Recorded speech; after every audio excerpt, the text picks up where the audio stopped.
Hello everyone, welcome to Innovation Classes. तो आज दोस्तों हमारा टॉपिक है मेंस्ट्रुएशन साइकिल।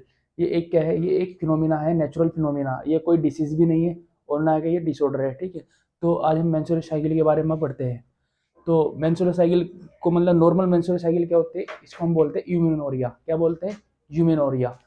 तो इसकी डेफिनेशन के बारे में पढ़ते हैं। ये एक क्या है, मेंस्ट्रुएशन साइकिल जो है एक रेगुलर कंडीशन है, मतलब रेगुलर है, रिदमिक है, इंटरवल के अकॉर्डिंग होती है। तो हम पढ़ेंगे it is a regular rhythmic cyclic physiological phenomena at regular interval in which visible uterine bleeding due to shedding at the endometrium, bleeding from vagina tract due to invisible play role of by hormones and axis for ovulation। तो जो हमारी menstruation cycle है वो एक regular है, rhythmic cycle है, physiological phenomena means प्राकृतिक घटना है क्या है, और एक रेगुलर इंटरवल पे है, मतलब इसका जो है कि टाइम ड्यूरेशन है।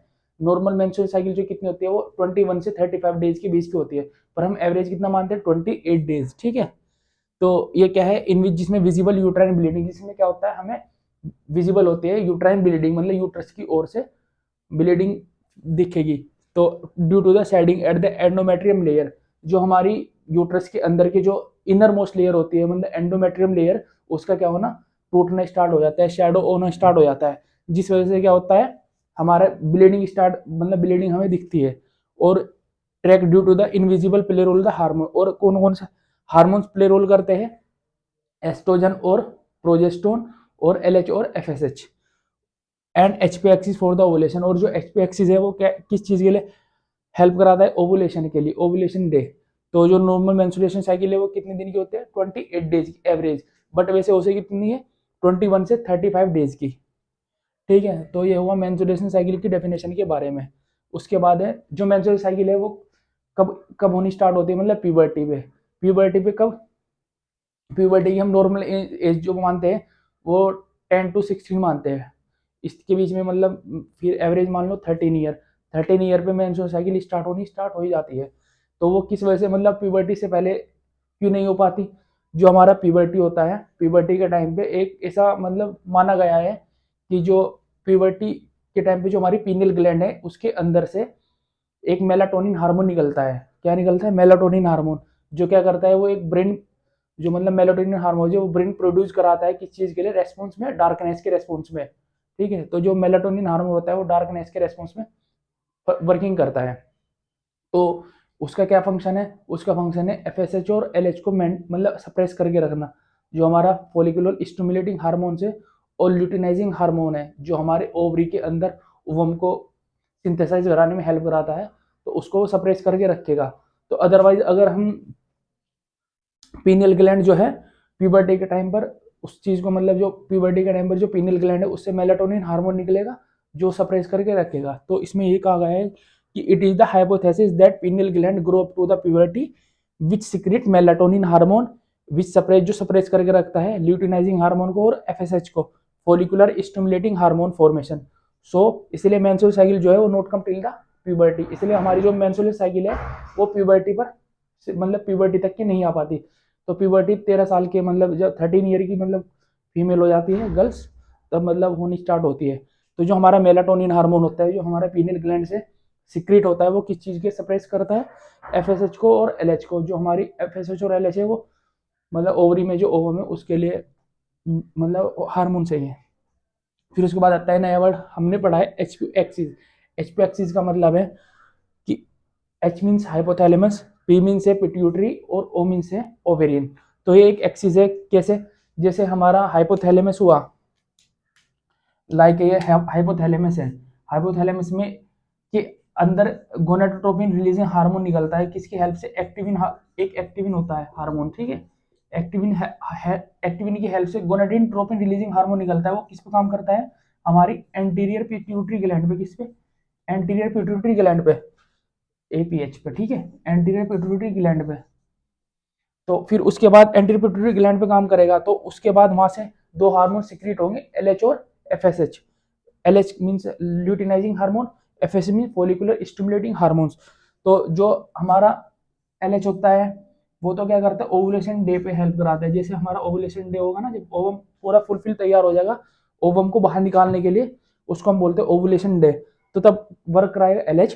और जो FSH है वो क्या कराएगा, जो हमारे इमेच्योर ग्राफेन फॉलिकल्स है, मतलब जो हमारे छोटे छोटे जो ओवम है उनको मैच्योर कराने में जो हेल्प कराता है वो फॉलिकुलर स्टिमुलेटिंग हार्मोन काम कराता है। तो क्या फिर उसके बाद एंटीरियर पिट्यूटरी ग्लैंड से कौन से हार्मोन निकलेंगे, LH और FSH, जो फिर एक्ट करेंगे, मतलब एक्ट ऑन किस पे, ओवरी पर, एक्ट ऑन किस पे, ओवरी पर। ओवरी से फिर दो हार्मोन्स निकलेंगे, एस्ट्रोजन और प्रोजेस्टेरोन, जिसको हम एचपो एक्सिस बोलते हैं। ये इस तरह ये एचपो एक्सिस किसके लिए काम करता है, ओवुलेशन के लिए।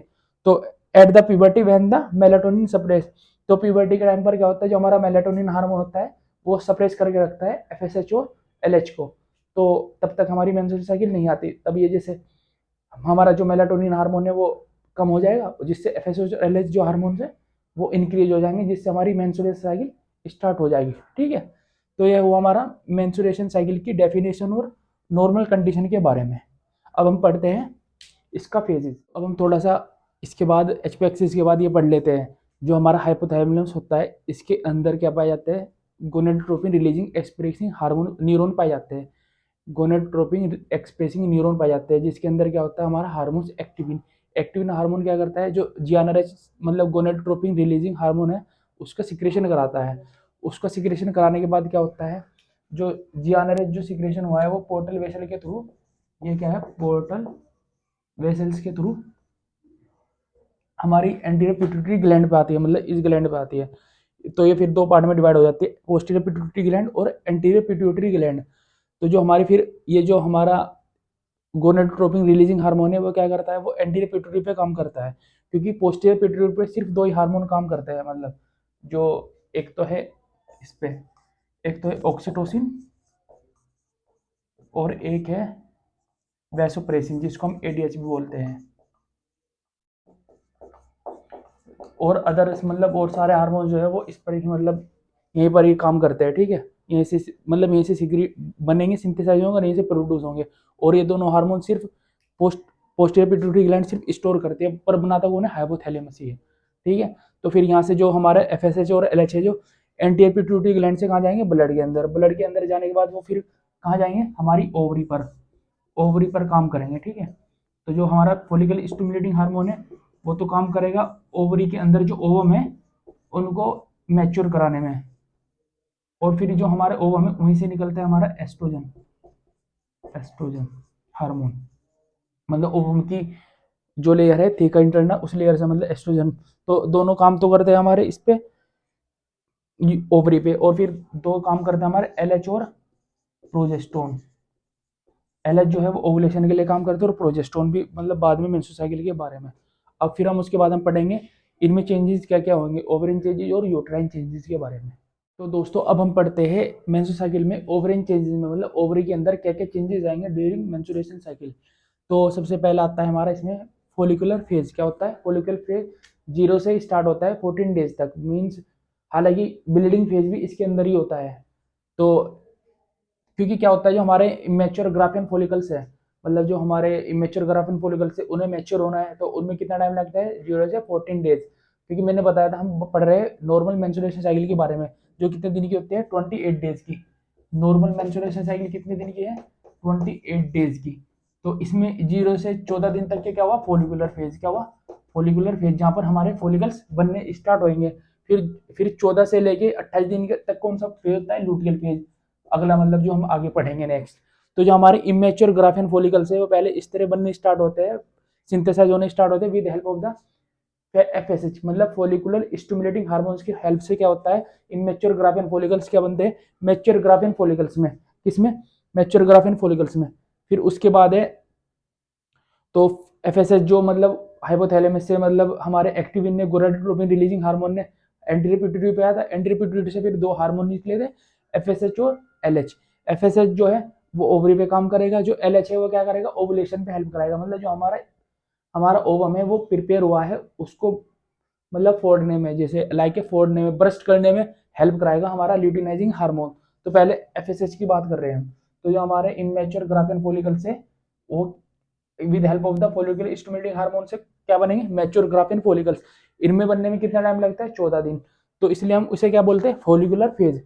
तो नॉर्मल वैसे अगर हम 0 से 5 दिन की बात करते हैं ब्लीडिंग फेज होगा, जिसमें ब्लीडिंग होगी मेंस्ट्रुअल साइकिल में, पर बनने स्टार्ट तो हम जीरो से ही काउंट करेंगे। जैसे 0 से 14 दिन तक के क्या होगा, हमारे फॉलिकल्स बनने स्टार्ट होंगे। 14 दिन में क्या होगा, हमारे जो ग्राफियन फॉलिकल्स है वो पूरे प्रॉपर तैयार हो जाएंगे।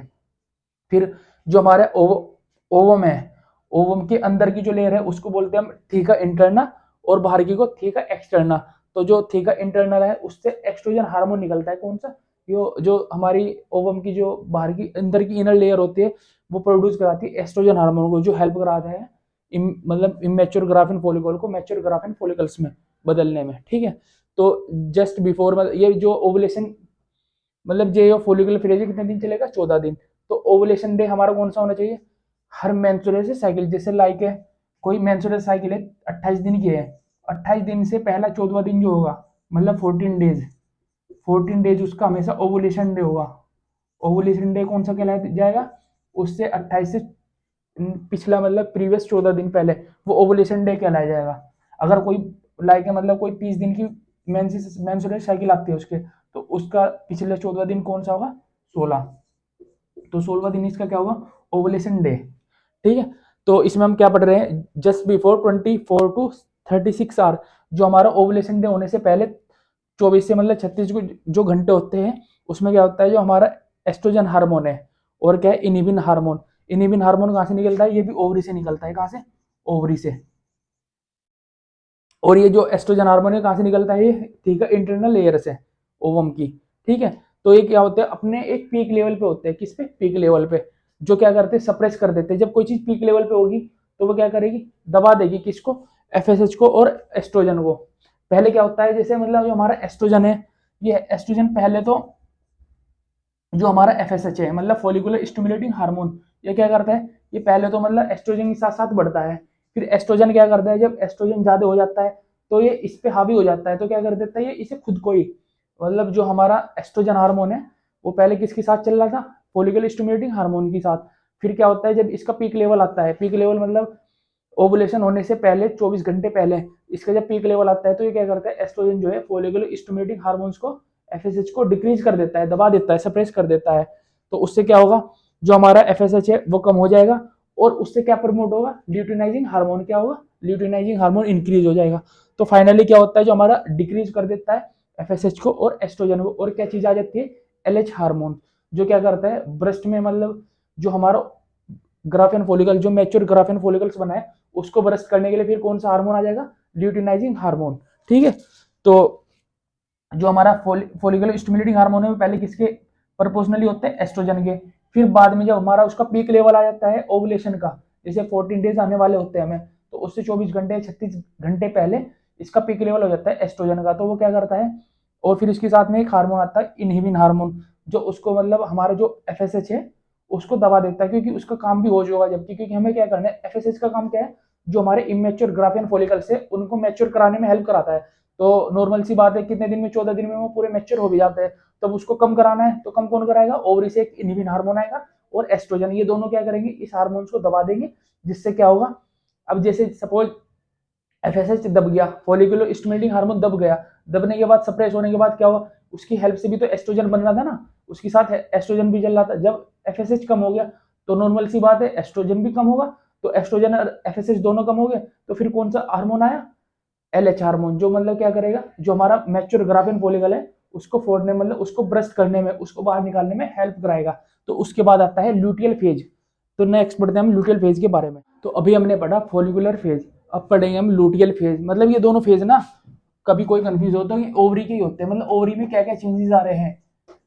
तो सबसे पहले मतलब ओवरी में क्या चेंज आता है, सबसे पहला फॉलिकुलर फेज आता है, ठीक है, फॉलिकुलर फेज। फिर सेकंड आता है लूटियल फेज, लूटियल फेज। भाई हमने बताया अभी कि जो नॉर्मल मेंस्ट्रुएशन साइकिल होती है वो कितने दिन की होती है, नॉर्मल मेंस्ट्रुएशन साइकिल कितने दिन की मानते हैं हम, 28 डेज की, 28 दिन की। ठीक है, ठीक है, ये भी कितने दिन का होता है, ये भी 0 से 14 दिन तक के होता है, जिसमें क्या होता है हमारे ग्राफियन फॉलिकल से मतलब immature Graafian follicles mature Graafian follicles में बन जाते हैं। लूटियल फेज भी कितने दिन का होता है, 14 से 28 दिन का। ठीक है, तो ये आते हैं ओवरी में चेंजेस। तो इसका फिर सेकंड पार्ट पढ़ रहे हैं हम, लूटियल फेज। ये कहां से कहां स्टार्ट होता है, 15 से 28 दिन के बीच में जो फेज स्टार्ट होता है वो लूटियल फेज होता है ओवरी के अंदर। इसमें क्या होता है, जो हमारा ग्राफिन फॉलिकल्स है वो मैच्योर हो चुका होता है, मतलब जो हमारा ये ग्राफिन फॉलिकल्स है ये पूरा मैच्योर हो चुका, graphene follicles, graphene follicles mature हो चुका। अब मैच्योर हो चुका तो इसको रप्चर करने के लिए अब एफएसएच और एस्ट्रोजन जो है वो तो सप्रेस हो चुके थे, तो उसके बाद उसके अगेंस्ट कौन सा हार्मोन आया था, ल्यूटिनाइजिंग हार्मोन, जो क्या करेगा, जो हमारा ये ग्राफिन फॉलिकल्स है इसको ब्रस्ट करेगा, मतलब इसको फोड़ेगा, तो यहाँ से ये फूट जाएगा। जैसे यहाँ से अगर ये फूटा, इस फूटने के प्रोसेस को मतलब रप्चर होने के प्रोसेस क्या बोलते हैं, ओजिंग प्रोसेस। तो ये मतलब ये ओवम जो है ये बाहर आ गया, बाहर आने के बाद इसको क्या बोलते हैं, सेकेंडरी ओसाइट्स, क्या बोलते हैं, सेकेंडरी ओसाइट्स या ओवम क्या बोलते हैं, सेकेंडरी ओसाइट्स। तो जैसे हमारा लुटियल फेज कितने से कब से स्टार्ट हुआ, 15 से 28 दिन के बीच में, तो इसमें जो ओवुलेशन डे होता है वो कितना होता है, 14 डेज। इस दिन मतलब क्या होगा, हमारा जो ओवम है वो बाहर आएगा, मतलब जो ओवम है ये पूरा ओवरी के अंदर ये पूरा मैच्योर हो चुका है, ये बाहर आएगा, उस दिन को बोलते हैं हम ओवुलेशन डे। ये कौन से दिन होता है, 14 डेज पे। तो फिर ये किसकी हेल्प से होगा, ल्यूटिनाइजिंग हार्मोन्स की हेल्प से। कौन से ल्यूटिनाइजिंग हार्मोन्स से, जो क्या करता है, ब्रस्ट करता है, मतलब किसको, ओवरी के अंदर जो इमेच्योर वो मैच्योर ग्राफिन फॉलिकल्स है उसको ब्रस्ट करने के बाद क्या बना, सेकेंडरी ओसाइट्स किया, क्या हुआ, ओवम, जिसको हम ओवम बोलते हैं। तो फिर उसके बाद क्या होता है, जो हमारी ओवरी है, ओवरी से जो हमारा ओवम बाहर आया है उसका रेमिनेंट भी तो बचता है ना, मतलब लेयर टाइप, जो हमारा रेमिनेंट होता है मैच्योर ग्राफिन फॉलिकल्स का, उसको हम बोलते हैं कार्पस लूटियम। क्या बोलते हैं, कार्पस लूटियम, जिसमें क्या होता है, हाईएस्ट अमाउंट में प्रोजेस्टोन होता है, कि मतलब जो कार्पस लूटियम है वो हाईएस्ट अमाउंट में क्या रिलीज करती है, प्रोजेस्टोन का। तो फिर उसके बाद कौन हार्मोन दो काम करेंगे, वो प्रोजेस्टोन और ल्यूटिनाइजिंग हार्मोन्स। फिर वही उसके बाद ल्यूटिनाइजिंग हार्मोन्स और प्रोजेस्टोन दोनों काम करेंगे। ल्यूटिनाइजिंग हार्मोन क्या होता है, एलएच जो है वो प्रोपोर्शनली होता है हमारे इसके प्रोजेस्टोन के प्रोपोर्शनली होने के बाद क्या होगा, फिर वहां से फिर ओवरी के अंदर से एक और हार्मोन निकलेगा, इनहिबिन ए। वो क्या, ये दोनों हार्मोन्स क्या करेंगे, ये जब अपने पीक लेवल पे होंगे, ये हार्मोन जो हमारा प्रोजेस्टोन है वो क्या करेगा, जो एलएच हार्मोन को सप्रेस कर देगा। सप्रेस करने के बाद फिर क्या होगा, जो एलएच हार्मोन जो है उसके साथ साथ कौन सा हार्मोन चल रहा है, प्रोजेस्टोन हार्मोन दोनों आपस में चल रहे हैं। तो जब ये प्रोजेस्टोन हार्मोन और इनहिबिन ए हार्मोन इसको सप्रेस कर देंगे तो प्रोजेस्टोन भी सप्रेस हो जाएगा। प्रोजेस्टोन सप्रेस होने के बाद क्या होगा, ये सारा सब हार्मोन सप्रेस हो जाएंगे, जिससे क्या होगा, नो हार्मोनेशन हो जाएगा। तो इसका मतलब जो हमारा ये जितने भी हार्मोन सब कम हो गए, सब कम होने की वजह से क्या होगा, जो यूट्राइन चेंजेस है उसमें क्या होगा, कुछ नहीं, मतलब कि ब्लीडिंग फेज होना स्टार्ट हो जाएगा। इस तरह ब्लीडिंग फेज स्टार्ट होता है। तो अब हम इसके बारे में आगे बढ़ते हैं, नेक्स्ट लुटियल फेज किस तरह स्टार्ट हुआ, कैसे नहीं। जैसे कि जब हमारा ग्राफिन फॉलिकल्स जो है ना, मतलब बाहर आता है, किसकी हेल्प से, एलएच जो है उसको ब्रस्ट करता है। जैसे एलएच जो है ओवरी पर, मतलब ओवम है उसको ब्रस्ट करेगा, इसकी लेयर को। तो ब्रस्ट होते ही, मतलब होने के बाद क्या होगा, जो फीमेल है उसको पेन होना स्टार्ट होगा, क्या होगा, हल्का सा डल सीवियर पेन होगा। तो जिस पेन को, मतलब जिस साइन को हम क्या बोलते हैं, मिटन स्किनबर्ग साइन। क्या बोलते हैं, मिटन स्किनबर्ग स्किनबर्ग साइन। क्या होता है, dull to severe pain at ovulation due to increase size of the graafian follicles. जो हमारे ग्राफिन फॉलिकल से उसका साइज बढ़ जाएगा, जिसकी वजह से क्या होगा, जब हमारा ओवुलेशन होगा, मतलब एलएच जो हार्मोन है वो इस पे काम करेगा, इस ओवम पे, तो क्या होगा, एक हल्का सा मतलब डल पेन होने दिखेगा, मतलब फीमेल को। तो उसे बोलते हैं हम साइन को मिटिन स्कीबर्ग साइन। ठीक है। तो जैसे ल्यूटियल फेज कब से स्टार्ट होता है, 15 से 28 दिन के बीच में। तो इसमें क्या होता है, 14 दिन तो हमारा ओवुलेशन होता है, 14 डेज पे, जो मैंने अभी बताया पीछे, ओवुलेशन 14 डेज पे ओवुलेशन हुआ। फिर उसके बाद क्या होता है, जो हमारा ल्यूटिनाइजिंग हार्मोन है वो प्रोपोर्शनली होता है प्रोजेस्टोन के। कैसे, जैसे हमारा जब ग्राफियन फॉलिकल से जो हमारा मैच्योर, वो जब ब्रस्ट होता है एलएच हार्मोन की हेल्प से, तो उसमें क्या होता है, उसका जो रेमिनेंट बचता है उसको हम बोलते हैं कार्पस लूटियम। कार्पस लूटियम क्या करता है, हाई अमाउंट में प्रोजेस्टोन को रिलीज कराता है। तो प्रोजेस्टोन और एलएच जो है एक दूसरे के प्रोपोर्शनली हुए, प्रोपोर्शनली होने के बाद जब फिर हमारा मेंस्ट्रुएशन साइकिल का 21 से 24 डेज होता है, मींस मतलब 21 डेज मान लो मेंस्ट्रुएशन साइकिल का, तो प्रोजेस्टोन जो होता है हमारे पीक लेवल पे चला जाता है। पीक लेवल पे क्यों, क्योंकि जो हमारा रेमिनेंट है भाई, इसका मैच्योर ग्राफिन फॉलिकल्स का जो रेमिनेंट है कार्पस लूटियम, वो क्या करता है, हाई अमाउंट में प्रोजेस्टोन रिलीज कराता है, जिसकी हेल्प से क्या होता है, प्रोजेस्टोन पीक लेवल पे चला जाता है। फिर ओवरी से ही एक और हार्मोन निकलता है, इनहिबिन ए। इनहिबिन ए क्या करता है, वो ये दोनों हार्मोन क्या करते हैं, एलएच को सप्रेस कर देते हैं, सप्रेस कर देते हैं। ठीक है। फिर उसके बाद जैसे अराउंड द 21 से 24 days of the menstruation cycle जो लुटियल फेज है, उसमें क्या होते हैं प्रोजेस्टेरोन और इनहिबिन ए, जो मतलब कहां से सिक्रीट हुआ है, ओवरी से, मतलब ओवरी रिलीज कर रही है इसको। और जो प्रोजेस्टेरोन है वो कहां से आ रहा है, कार्पस लूटियम से, कार्पस लूटियम जो इसका हाई अमाउंट में सिक्रीशन करा रही है, मतलब रिलीज करा रही है। तो ये क्या होता है पीक लेवल पे चला जाता है, जो विच सप्रेस द एलएच, मतलब जो सप्रेस कर देता है ल्यूटिनाइजिंग हार्मोन्स को। तो सो फाइनली डिक्रीज एलएच, जब एलएच कम हो गया तो नॉर्मल सी बात है एलएच, तो जो कार्पस लूटियम है वो भी तो डिसअपियर हो जाएगी। तो क्या होगा फिर हमारी जो कार्पस लूटियम है वो डिसअपियर हो जाएगी। कार्पस लूटियम डिसअपियर होने के बाद प्रोजेस्टेरोन भी कम हो जाएगी, क्योंकि प्रोजेस्टेरोन कहां से आ रहा था, कार्पस लूटियम से। तो उससे क्या होगा, so decrease progesterone till the 28 days, जो मतलब हमारा आते आते 28 डेज है तब तक हमारा जो प्रोजेस्टेरोन है वो भी कम हो जाएगा। तो प्रोजेस्टेरोन कम होने की वजह से क्या होगा, देन फाइनली जितने भी हमारे हार्मोन है, स्टार्टिंग में क्या हुआ हमारा फॉलिकुलर स्टिमुलेटिंग हार्मोन कम हुआ, फिर उसके बाद एस्ट्रोजन कम हुआ। तो अब क्या हुआ, पहले एलएच कम हुआ, एलएच के साथ साथ फिर क्या हुआ, प्रोजेस्टेरोन कम हुआ। तो प्रोजेस्टेरोन कम होने के बाद क्या होगा हमारे, फिर जब हमारे चारों हार्मोन्स कम हो जाएंगे तो क्या होगा, स्टार्ट ब्लीडिंग। ब्लीडिंग स्टार्ट कैसे हो जाएगी, क्योंकि जो हमारे एस्ट्रोजन और प्रोजेस्टेरोन है ये वैसोडाइलेटर है। क्या है, वैसोडाइलेटर। जो एस्ट्रोजन और प्रोजेस्टेरोन हार्मोन है हमारे, ये वैसोडाइलेटर है। और प्रोजेस्टेरोन, जेस्टो, भाई सपोज अगर ये दोनों वैसोडाइलेटर हार्मोन है, तो जैसे वैसोडाइलेटर हार्मोन है तो जो हमारी यूट्रस की एंडोमेट्रियम लेयर है तो उस पर वसल्स वगैरह, मतलब अगर ब्लड फ्लो बहुत अच्छे से हो रहा है, जब ये वैसोडाइलेटर है तो अच्छे से ब्लड फ्लो होगा। तो अगर जब ये फाइनली में लास्ट में आ गया 28 डेज में आ गए, चारों हार्मोन्स कम हो जाएंगे, तो वैसोडाइलेटर की जगह क्या हो जाएगा, वैसोकॉन्स्ट्रिक्शन।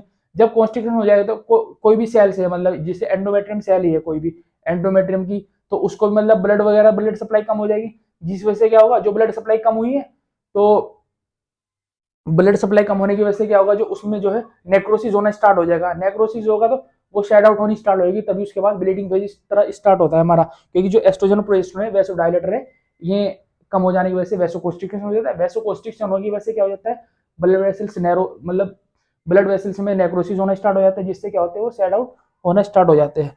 तो इसके बाद हम पढ़ेंगे, हमने पढ़े दोनों ओवरी में चेंजेस।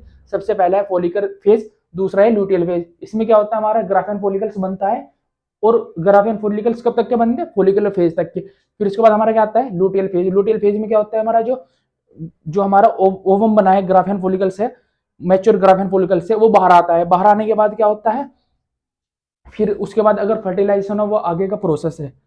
तो हमने पहले पढ़े थे ओवरी के अंदर चेंजेस। ओवरी के अंदर दो चेंजेस थे, फॉलिकुलर फेज और लूटियल फेज। अब पढ़ते हैं हम यूट्रस के अंदर चेंजेस, तो उसको हम बोलेंगे यूट्राइन चेंजेस। यूट्राइन चेंजेस में क्या होता है, लास्ट में सिक्रेटरी फेज चलता है। सिक्रेटरी फेज कौन से दिन से कब तक स्टार्ट होता है, 15 से 28 दिन के बीच में। तो इसमें क्या होता है, अब मैंने पहले बताया था जो हमारा ओवरी के अंदर चेंजेस जो होता है उसमें 15 से 28 दिन पे कौन सा काम किया था, कौन सा हार्मोन ने, एलएच ने और प्रोजेस्टेरोन ने। पर हम बात करेंगे प्रोजेस्टेरोन के बारे में, क्योंकि जो हमारा रेमिनेंट है ग्राफियन फॉलिकल्स का, उससे उसको क्या बोलते हैं, कार्पस लूटियम। कार्पस लूटियम क्या करता है, हमारा हाई अमाउंट में प्रोजेस्टेरोन रिलीज कराता है। तो हमारा प्रोजेस्टेरोन हुआ इसमें सिक्रेटरी फेज में। सिक्रेटरी फेज में प्रोजेस्टेरोन होने के बाद क्या करेंगे, ये जो प्रोजेस्टेरोन है हाइपरट्रोपिक हार्मोन है। हाइपरट्रोपिक हार्मोन्स क्या होते हैं, जो हमारे सेल के साइज को बढ़ाते हैं। दो चीज होती है, हाइपरट्रोपी और हाइपरप्लेसिया। हाइपरप्लेसिया एक वर्ड होता है, हाइपरप्लेसिया एक होता है हाइपरट्रोपी। तो जो हमारा ये प्रोजेस्टेरोन है वो क्या है, हाइपरट्रोपी हार्मोन है, जो क्या करेगा, increase the size of cell, cell के साइज को बढ़ा देगा। तो जो सेल का साइज है वो साइज ऑफ सेल, और इसमें क्या होता है, सेल के नंबर बढ़ते हैं, इंक्रीज नंबर ऑफ सेल। तो जो हमारा प्रोजेस्टेरोन हो गया हाइपरट्रोपी हार्मोन है, जो करता है increase size of the cell. तो जो हमारी एंडोमेट्रियम लेयर है यूट्रस की, वो क्या हो जाएगी, थिक होना स्टार्ट हो जाएगी। कितनी, 5 से 6 सेंटीमीटर, 5 से 6 सेंटीमीटर थिक होनी स्टार्ट हो जाएगी, मतलब मोटी हो जाएगी। कितने दिन पर आ गया, 21 से 24 डेज पर। तो वो पहले प्रिपेयर हो जाएगी आने वाले मतलब फेज में, ब्लीडिंग फेज में आने से पहले। तो जैसे हम 28 डेज पे होते हैं तो क्या होता है, हमारे जितने भी हार्मोन्स है, एफएसएच, एलएच, एस्ट्रोजन और प्रोजेस्टेरोन, सब क्या हो जाता है, डिक्रीज हो जाते हैं। अब डिक्रीज होने के बाद जो हमारे एस्ट्रोजन प्रोजेस्टेरोन है वो क्या हो जाते हैं, डिक्रीज होने के बाद क्या होगा, ये दोनों मैंने बताया था, ये दोनों हार्मोन्स क्या है, वैसो डायलेटर है। अब वैसो डायलेटर है तो वैसो डायलेटर है ये दोनों हार्मोन, प्रोजेस्टेरोन एस्ट्रोजन। जब ये कम हो गए, डिक्रीज होने के बाद क्या होगा, वैसो कॉन्स्ट्रिक्शन हो जाएगा। वैसो कॉन्स्ट्रिक्शन किस में होगा, यूट्राइन ब्लड सप्लाई, मतलब जो हमारी यूट्रस है उसके अंदर जो उसकी ब्लड सप्लाई उसमें क्या हो जाएगा, वैसो कॉन्स्ट्रिक्शन। जिससे क्या होगा, हमारी यूट्राइन एंडोमेट्रियम सेट होने स्टार्ट हो जाएगी। तो फिर उससे क्या हो जाएगा हमारा, इसके बाद ब्लीडिंग फेज स्टार्ट हो जाएगा 1 से 5 डेज के लिए। तो इसके बाद ब्लीडिंग फेज है ये हमारा।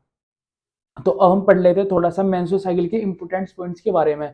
क्या होता है, जो हमारी मेंस्ट्रुअल साइकिल है वो एक नॉर्मल फिजियोलॉजिकल फिनोमेना है, ये एक प्राकृतिक घटना है, जो मतलब एक नॉर्मल है, ठीक है। इसका हमें मेंस्ट्रुअल साइकिल का पर्पज क्या होता है, ओवुलेशन। क्या होता है, ओवुलेशन। फिर जो मेंस्ट्रुअल साइकिल अगर 10 ईयर से पहले हो जाए तो उसको हम क्या बोलते हैं, प्रीकोकियस प्यूबर्टी। अगर 10 ईयर से पहले मेंस्ट्रुअल साइकिल हो जाए तो उसको हम बोलते हैं प्रीकोकियस प्यूबर्टी। फिर उसके बाद अगर मेंस्ट्रुअल साइकिल हमारी 16 ईयर्स के बाद हो रही है उसको हम बोलते हैं डिले या लेट प्यूबर्टी।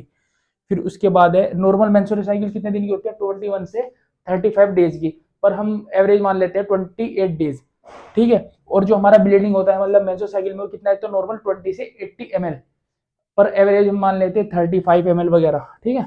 35 भी हम मान लेते हैं, ठीक है, एवरेज।